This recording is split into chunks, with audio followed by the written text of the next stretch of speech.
Hello, my friends, and welcome to another edition of American Opinion. This is a production of Radio Benito Internacional, a podcast. Welcome.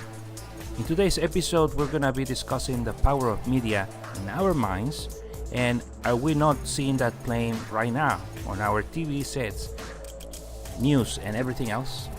Well, we're going to talk a little bit about that. Stay tuned.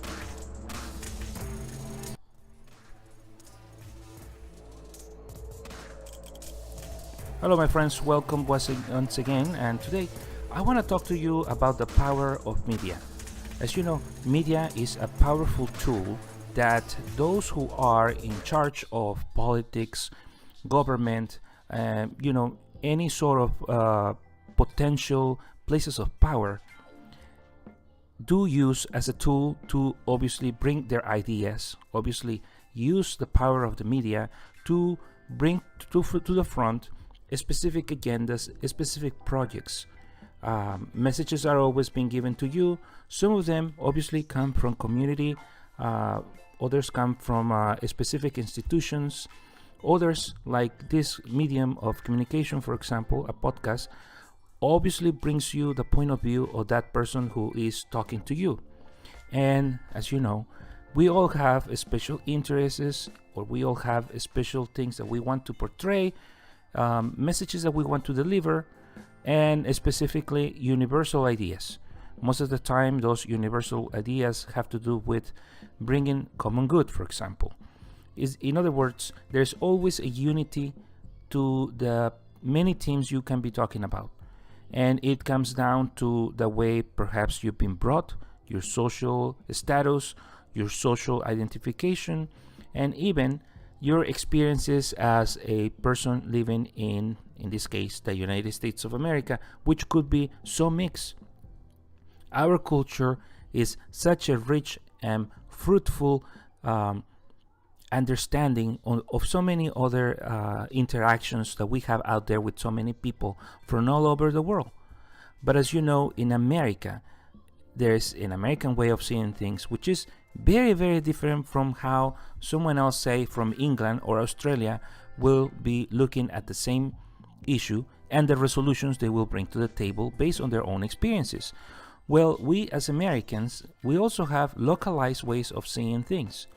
You see, it's not the same way of reaction. A Californian is going to be looking differently to a specific situation than someone who lives in Texas or someone who lives in New York.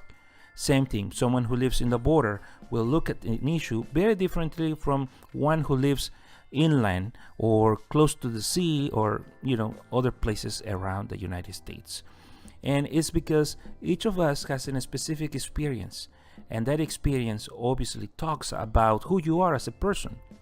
And those experiences enrich your life in a way that you see it. Now, we have also cultural traits. Those cultural traits might have to do with our ancestors, what our ancestors went through, and obviously where they came from. And there is no one of us that can say, my ancestors come from a group of people who have no traumas or no problems at all. That will be a lie. We all have traumas, we all have struggles, we all have difficulties that either we overcame or that we continue to fight against, or that we continue to be prey of.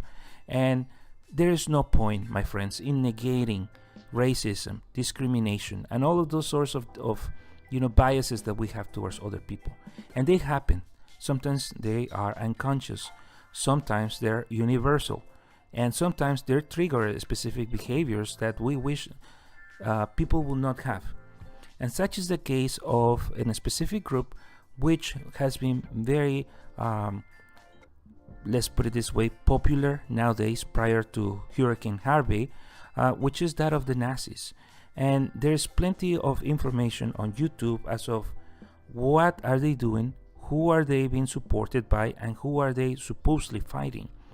Well, the Antifas as well are a group of people who are also extremists. They're not even left, they're not even liberal, not at all. These people are anarchists, and I have to make this very clear. One of the potential harms in our society is the rise of anarchism. And anarchism is completely something different than government. As a government has responsibilities towards their citizens, and the citizens dictate what are those issues that the governments have to be regulating or giving license, or at some point mandating what to do. And it is not but until when the people lose their power that groups like this, like anarchists, come into the picture, trying to control that very government that gives so much good to people in general. So there is no point, my friends, in blaming one or another group of people specifically. There's always good people, I know that. There is people of good heart anywhere you go, any race, any color, any country you go. And so therefore America, is not the exception. There is good people anywhere you go. Anywhere you go in the US, you will find good people. Are you not going to find bad people? Obviously, you will be finding bad people. But I tell you, join those who are good people. Those who are good people, and give a space for understanding. Because remember, the triggers are there. The past, the history is there. So there is no point in trying to mute that history and that past, those experiences. On the contrary, we have to embrace that past and that history and make it clear that that was in the past. The present is now, and we can work together. It's a different country, it's a different institution nowadays, it's a different mindset. And this is so important because the mindset we bring into the area of public understanding has to be one in which, if we know that our kids are doing something which is not good, we have to let them know that that's not good. And so the same thing happens in a society. Most of the time, good people out there working hard, doing what they need to do, trying to bring food to the table for their families, working hard to pay their debts, and advancing in their own specific desires and goals and endeavors that they have. But it's true, there's always people who make it bad, okay? Those people are obviously not something that we want to encourage, but we want to encourage what is good. Okay, my friends, so let's take a short break and we'll be back.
This is American Opinion with David Benito. Stay tuned.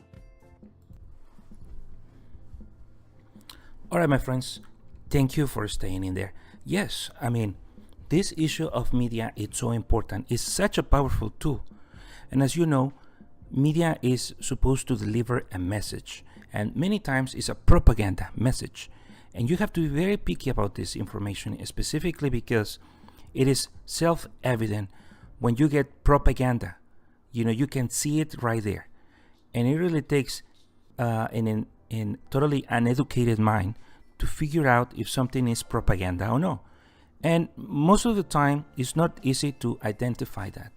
It is disguised, and in many occasions is forced into you by specific activities that have to do with the fact that someone in particular wants to advance in a specific agenda, in a specific type of ruling, government action, whatever they're looking for. And nowadays it's been the rise of supposedly activism. This activism has nothing to do with organic, holistic, community-based activism. You know, the kind of things that you do to help your community thrive, to help the community look better, to bring services into your community, to bring the attention of the, larger segment of the community, to help, your school, your backyard, even the street where you live, to beautify your city, to bring special services, etc., etc. I think those are good goals, but there are also out there people who want specific agendas which are so alien to what we Americans have been so loyal to, which is democracy, liberty, freedom, happiness, the pursuit of happiness, as most people call it. And immediately that such a thing specific people are doing is wrong. It is totally wrong, because they're bringing violence, they're bringing riots, they're looting, they're stealing things, they're breaking things, they're going into private property and destroying private property, smuggling, doing trafficking, all of these things which are actually negative to our societies. And they use media as well.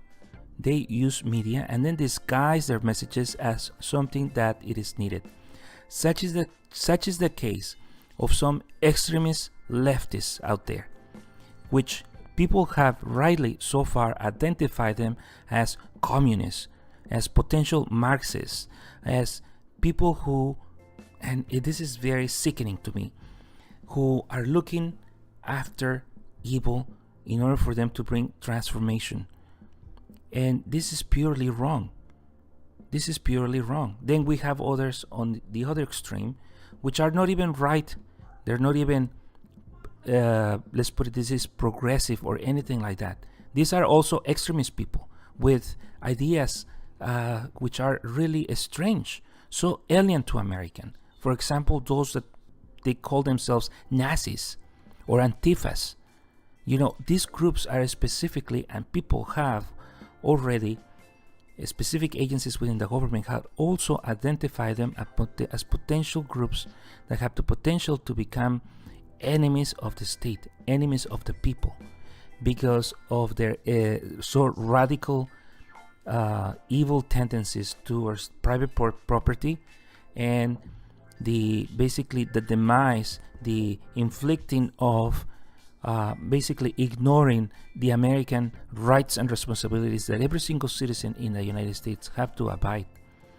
And I know that change is not easy, transformation is not easy, and nowadays our country is going through those transformations, mental, psychological transformations. But we have to be very careful, because there are out there sick people, mentally ill, so egocentric, so in so much need of power, of control. And such is the case of the left, the extreme left, as well as those who are in a radical movements. They're not even on the right or conservatives. These people are extremists. And what they're trying to bring abroad is a specific agendas for a specific ideology which is evil, which are evil because they look into inflicting pain and suffering onto others in order for them to thrive. And that's not American at all. Our nation got into two wars. World War II, World War I, and many other fights in between and after that, helping other countries liberate themselves from anarchists.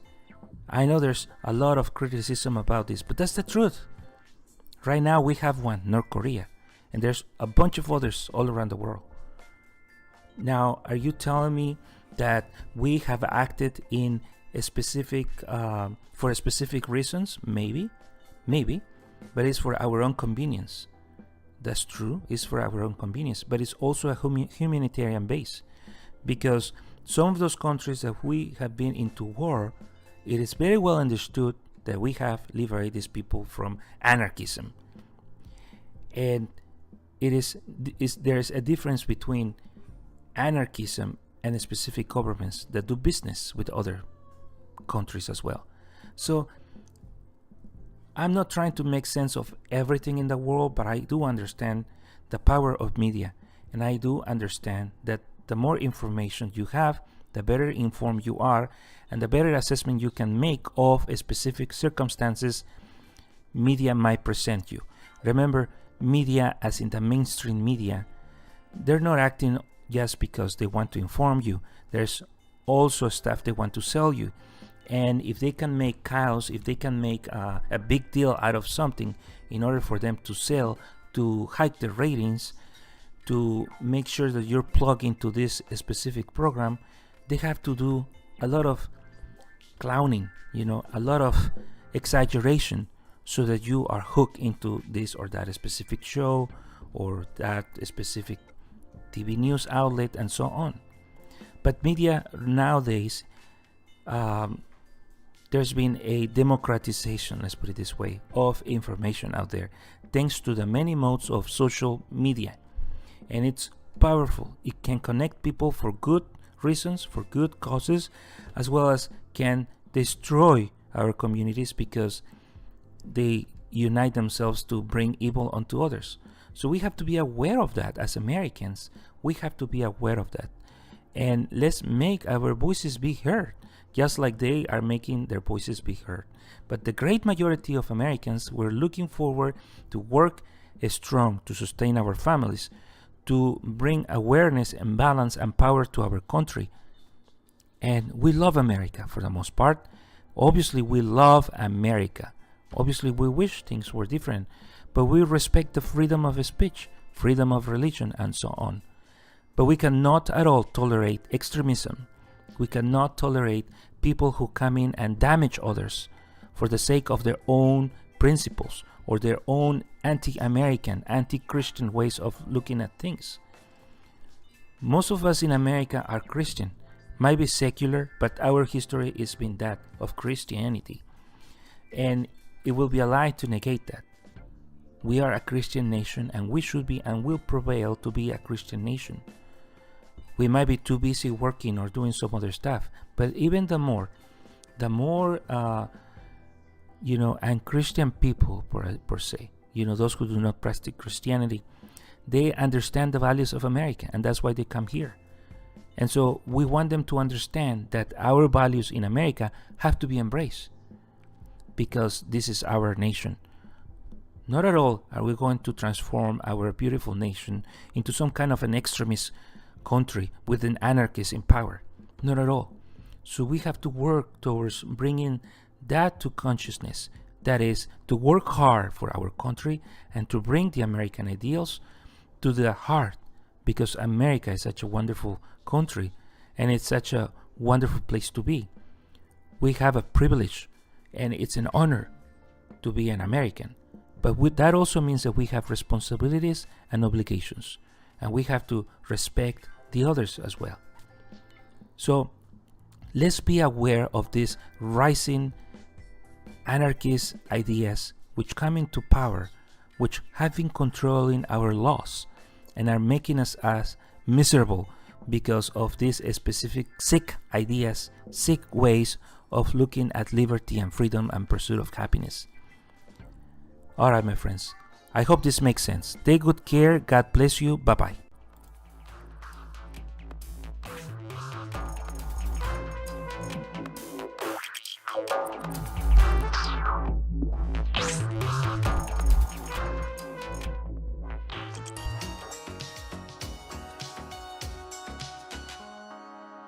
You are listening to American Opinion, a production of Radio Benito Internacional. Blessings. The opinions expressed here are of personal character, in accordance to the Constitution of the United States, expressing free expression. These opinions do not express any official point of view from any political, religious, social, artistic, recreational, or anything that could be associated with the exponent. You must investigate and make your own conclusions and expressions that have been shared here with you.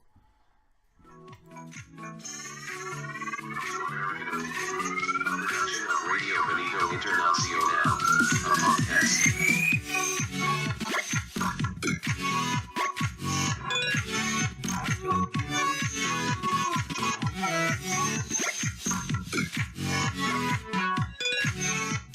Be aware of the choices you're making and make sure that when you come to the end of your life and you look back, you're happy with the choices you made. Other choices they could be making. If you're informed, you make your choice and you're happy with it, God bless you. But don't come to the end of the greatest disruptive work creation opportunity the world has ever seen and regret that you chose not to play. That would be very disappointing all around.